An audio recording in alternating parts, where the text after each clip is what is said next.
Hi everyone, we're back vlogging again from Istanbul, our hotel. There's a beautiful view out there, but it's too dark for you to see it right now. We have a lot to catch you up on, so we wrote it down on this napkin from our favorite restaurant in Istanbul. So we have to take you back a long ways, back to Jerusalem on our last night there. We went out to dinner with my friend Alana, and then we went on a wild goose chase to look for chocolate lava cake because we had had an epic 3-day lava cake experience.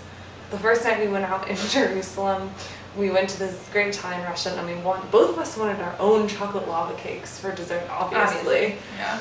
But they only had one, so we split it. Very reluctantly. Yeah, we weren't happy about it. But we did. And it was so good that the next night we went all the way back to that restaurant just for dessert. And as we're sitting down, Alana, my friend, jokes like, oh, haha, what if it's not even on the dessert tray and they're out of it? That happened. So the poor waiter who had never seen us before comes up with the dessert tray. I look at him in horror. Kelsey literally puts her head down on the table and he just looks at us confused about why we're so upset with their dessert tray. While poor Alana frantically tries to explain that we are kind of crazy, but that we weren't that crazy. So we finally went back to the restaurant a third time. They bring out the dessert tray again and it's not on it. But this time we asked for it specially and they made it for us. And we finally each got our own lava cake because we are kind of like that.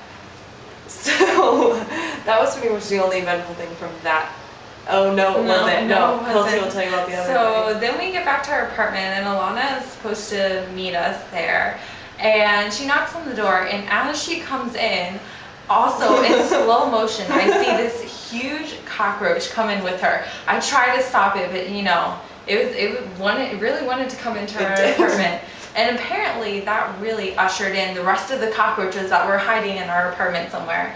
Because then 2 other ones came out. Two big. This is a 30 total, just in case you need to. All in there at once, and we were just freaked out. Yeah, and Katie and I both don't handle bugs very well. No. And that would be a really big understatement. So I did manage to literally throw one outside on the doormat. Scoop and throw. We managed to trap another. And I trapped one in the And finally when we saw the third one in the drawer, we just shut the drawer. Gave up. Yeah, that was enough.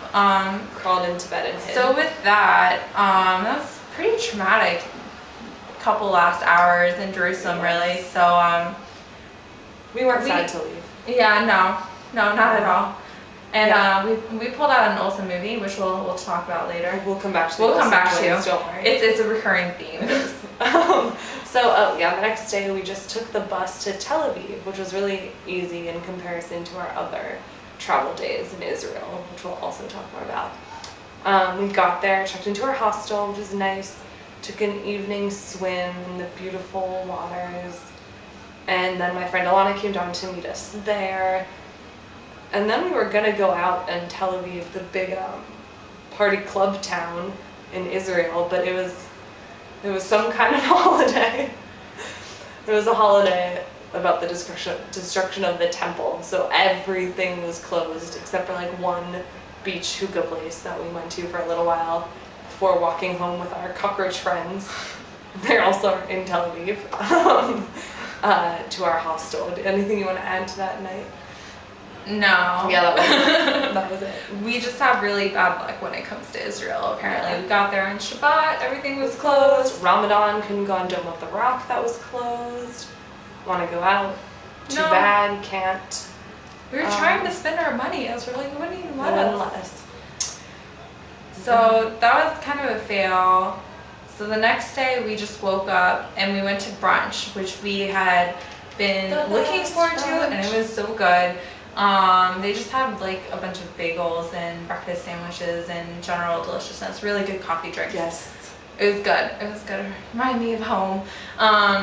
And so things were looking up. But not for long. Then we tried to go to the art market. Oh. It was also closed for the holiday, even though everything was supposed to be open on a Saturday. So, was that a Saturday? I don't even know. It wasn't a Saturday. It was some day of the week. Things were supposed to be open anyway. Tuesday. The But it wasn't blur. open. The days blur. But it wasn't open. Yeah. But we did go to the beach, and that was nice. And there's a lot of people that play ping pong at the beach. Oh, I yeah. can't even, it's not even ping pong.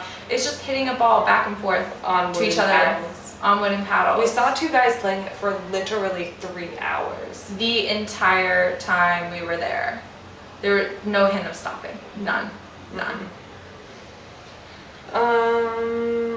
So that was that day. That was that day. And the next day was our travel day, flying out of Tel Aviv. Which we had been forewarned about. Yeah, big time. but the airport was crazy with security. They were not wrong. So we got up extra early to go back to the brunch place again because food is the only thing that motivates us in life. So we did that, got a nice refueled, took public transportation to the airport, and you take it from there. So we got to the airport, and the first thing that happens is you get asked a ton of questions before you can start anyway. You get asked a ton of questions like, oh, have you accepted any presents lately? Which seems pretty standard. Yeah, no, obviously I haven't. Yeah. Because we think that someone might have planted a bomb on you. She literally told us that. Literally words that came out of her mouth. I was like, girl, do you see this backpack? Do you see how full this is? Like, there's no bomb in here. No one could hide something in think here. It could fit? Am I right? Am I right? Yeah. No, it couldn't. So once we made it past that checkpoint, then you have to scan all of your checked luggage through this thing, and shocker, all of the Americans were pulled out of line for extra screening. Yay, Congress. Oh God, and there was this poor Muslim family with like 7 kids who were really entertaining. And a lot of bags that were detained for probably at least 2.5 hours. The entire time we were there, and they barely got on our flight. Yeah. But anyways. So we then waited a really long time because they had to check certain people more than others, and were taking forever.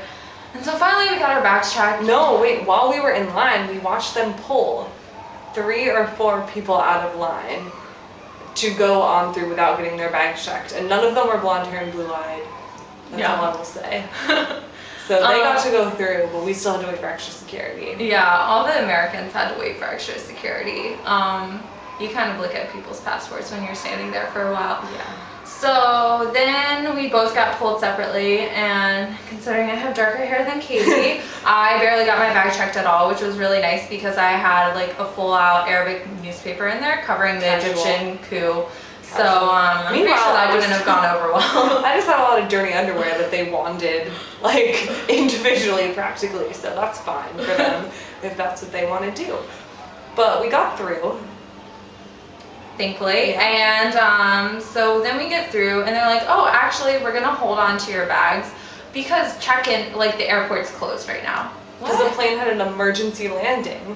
Like, and at first she didn't really clarify that it was like, just like an emergency landing had happened. I thought it was our plane that emergency landed, and I was already freaking out a little bit, so. But it wasn't our plane. It wasn't on our plane, thankfully, and we were waiting for like 40 minutes or so. Yeah. It wasn't anything too bad, but we were definitely ready to get out of Israel, to say the least.